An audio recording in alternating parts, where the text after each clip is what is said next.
Welcome back to the channel, Green Thumb, Black Thumb. I am Black Thumb and my name is Karen.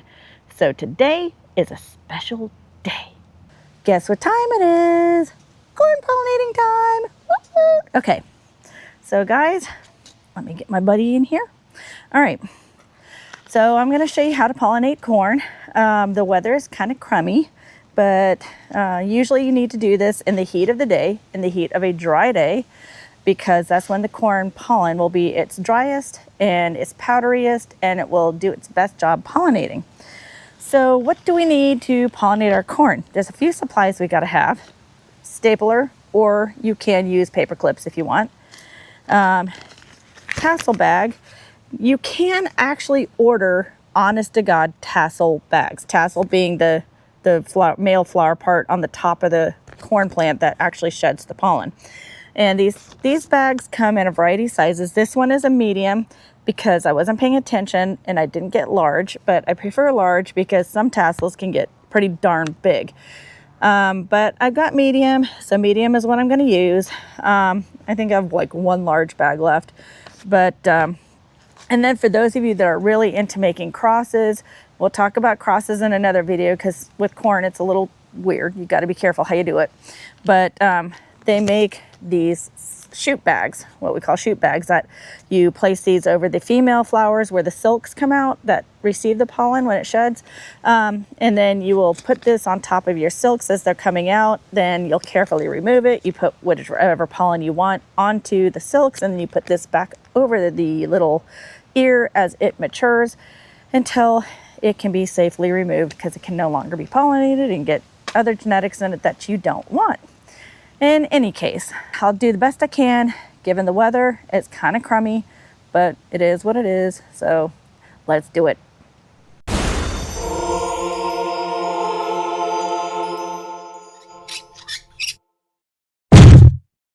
One of the reasons this is kind of a failure is I was hoping, at the very least, if I'm not going to get any corn to eat out of it, I was hoping that maybe if each plant could make like one ear, that I would know at least that the spacing that I have these planted at is good enough for them to just reasonably pollinate each other. Because every time I've grown corn before, I've had to hand pollinate it because I grow them really close together, you know, like 4 plants to a pot. And that's too close for them to self-pollinate. But I got tired of doing that, and I wanted to just let them pollinate themselves. So part of the experiment here was my spacing to see if the corn plants themselves could just freely pollinate in the wind. I'm kind of sad to not get that information out of this experiment. So I'll try again in spring. I'll do a backup in spring and do my old method too. So just in case for whatever reason I messed up something else. On the other hand, I can show you how to hand pollinate. Since I have these 2 plants, at least these 2 guys here, that are making their tassels and that are at least making one ear on each plant. And I've got a couple other plants here. Here's one, got a little ear coming out there. So I will show you how to hand pollinate, provided those ears actually make silks. Yeah, I'm sad. Sadness, you guys, sadness. That's what this is about today, sadness. I'm trying really hard to find the silver lining in all of this. Yeah, that's it. The silver lining is I'm showing you how to hand pollinate. And now I know one way about what not to do. How's that for a silver lining? So while these guys are coming up, about the time they're fully up and starting to open, and the little anthers in probably about a week, I think, will start to hang out, and they'll shed their pollen out and just rain it down. But it's at about the time they come up, and before they start shedding, you'll start to see ears. And this is an ear. This is the female flower. Oh, by the way, the tassel is all male. This is where all the pollen is. In fact, this whole thing is an inflorescence, meaning tons of little flowers, but that is a single male flower. Inside of here is going to be 6 anthers. Okay, each little flower has 6 anthers, so that's a lot of pollen. Here is the flower. Sometimes, depending on which corn you have, sometimes they'll come up with their leaves coming out first like that. Sometimes they'll come up with the silks just poking out. Each kernel on the ear of corn is also its own female flower. So there's a lot of female flowers, a lot of pollen that needs to fall on each female flower, and each silk that comes out is attached to one of those seeds. I guess these guys are tall enough to at least have one ear of corn on each stem. All right, you guys, so here is the tassel starting to do its thing. Okay, here's Roger. There's Roger doing his thing. No, you don't get to do that thing. Poor Lula, she's all scared. Roger, don't be a jerk. Go. Bad boy. Sorry, Lula. All right, anyway, getting back to this. It's the 22nd of September, and you can see this tassel is starting to release the anthers inside each little flower like I talked about, and over here. And you'll notice they start from the top down and from the ends back. And so these are, I don't know if you could catch that little dust stuff. That is actually pollen. Let me see if we can get it on my hands, but no. Anyhow, and over here on this one, remember the other day when I talked about sometimes the corn silks will pop out first before any leaves do? These are the silks, and they are now going to start collecting the pollen that falls on them. When these get a little bit bigger, I'll come out here and I will show you how to hand pollinate. This may be my only opportunity to do that in my poor little failed experiment here. All right, it is finally the afternoon. These things have dried out. And here's the tassel that we're choosing to bag today. This, you can see here where the anthers are starting to pop out.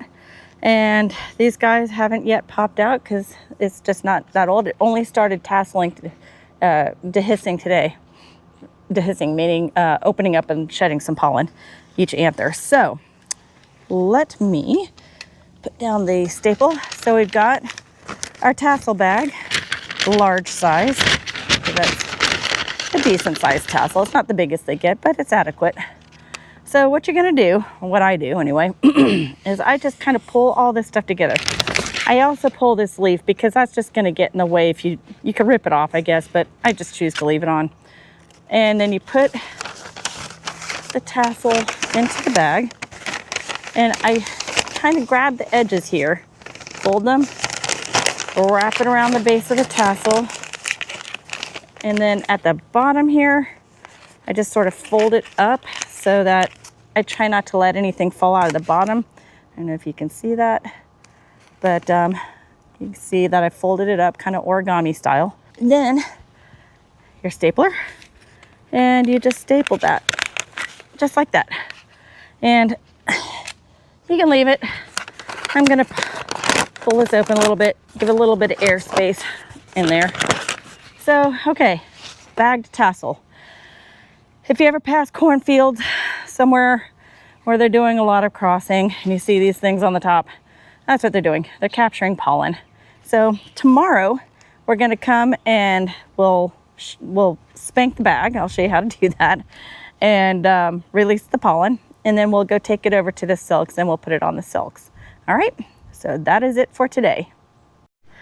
Well, y'all, I came out here to do my pollination. And of course, we have a hurricane off the coast coming close enough to us to keep bringing us rain every other hour. You know how the bands are on a hurricane. So it's wet, and all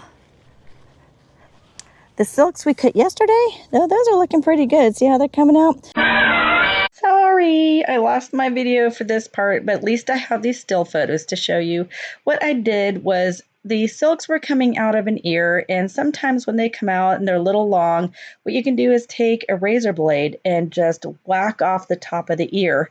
And that way, when you do that, all the silks are going to come out at the same time. The ones that are growing from the kernels at the bottom of the ear and the ones that are growing from the kernels at the top of the ear. And it can help get more even pollination. when you do that, you'll see it kind of looks like a sushi roll there.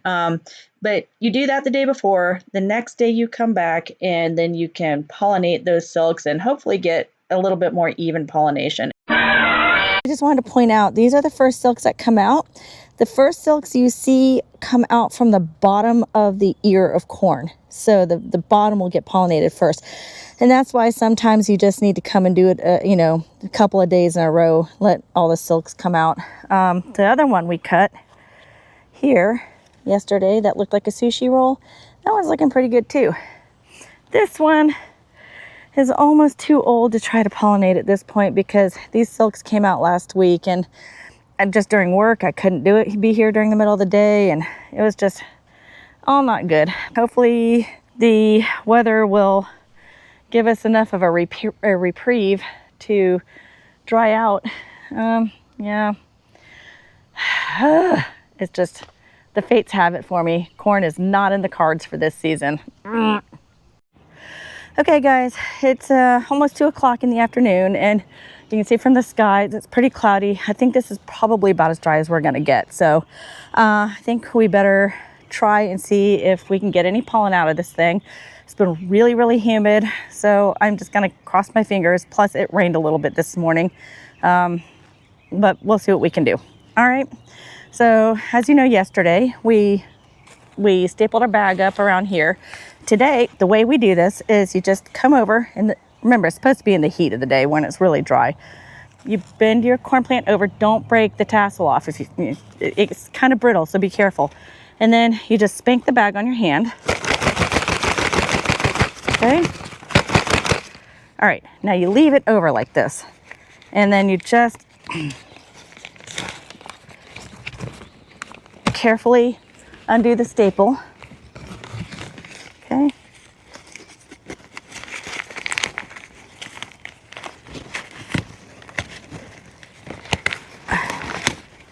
All right. And then I just shake the tassel off inside the bag, pointing it downward to get any loose tassels that might still be there. All right. Oh, ooh, I'm feeling it sprinkly, y'all.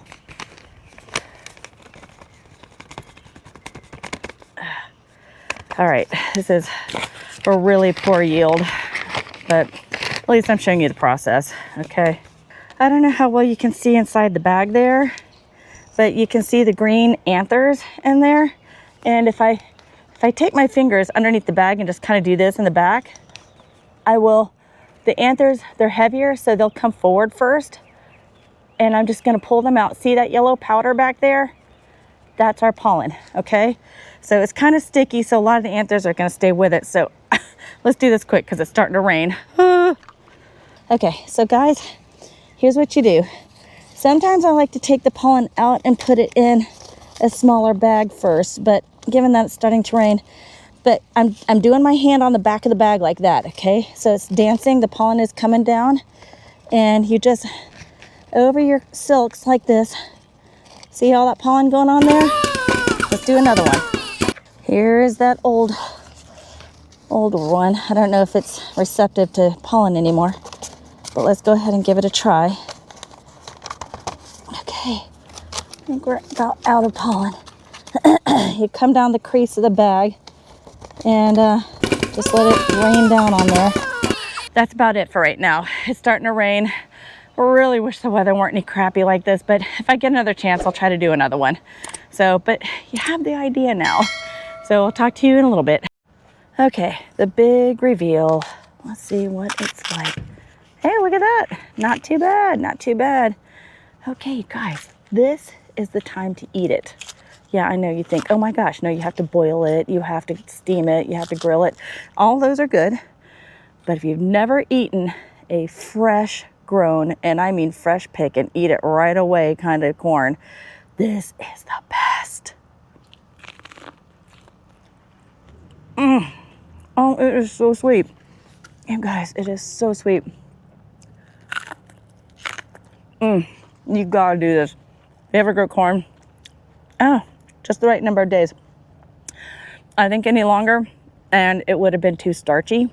So when you pollinate corn, you give it about like 5 days to pollinate. And then after that, start counting up to 18 days. At least this is what I think, because like I said, I haven't really grown it for food. But about 18 days, then pick it and then eat it just like this. So juicy, so sweet, really good. I'm really sad that this didn't work out, but next time it will. We're gonna make it work, all right?